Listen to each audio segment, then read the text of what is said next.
ഹജ്ജ് ഉംറ കർമ്മങ്ങൾ നിർവഹിക്കാൻ എത്തുന്ന തീർത്ഥാടകർക്ക് കൂടി സൗകര്യപ്രദമായി മക്കയിൽ 13,000-ഓളം സ്ക്വയർ ഫീറ്റിൽ ലുലു സ്റ്റോർ തുറന്നു.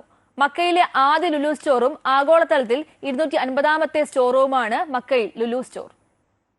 മക്കയിലെ ജബൽ ഒമറിൽ മസ്ജിദ് അൽ ഹറമിന് സമീപമാണ് പുതിയ Lulu store.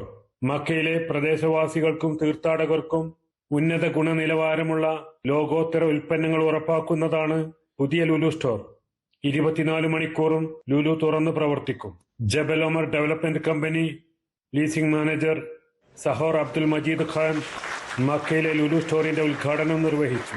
Jebel Omar development company chief assistant management officer Sameer Sabra, Lulu group executive director Ashraf Ali M A, Lulu Saudi director Shaheen Muhammad, Lulu Saudi western province regional director Rafeeq Muhammad Ali തുടങ്ങിയവർ ചടങ്ങിന്റെ ഭാഗമായി 3 വർഷത്തിനകം 100 സ്റ്റോറുകളെന്ന വികസന പദ്ധതിയിലാണ് ലുലു റീറ്റെയിൽ എന്നും സൗദി അറേബ്യയിൽ കൂടുതൽ മേഖലയിലേക്ക് റീറ്റെയിൽ സേവനം വ്യാപിപ്പിക്കുകയാണ് ലുലു ലക്ഷ്യം വെക്കുന്നതെന്നും മാനേജ്മെന്റ് വ്യക്തമാക്കി.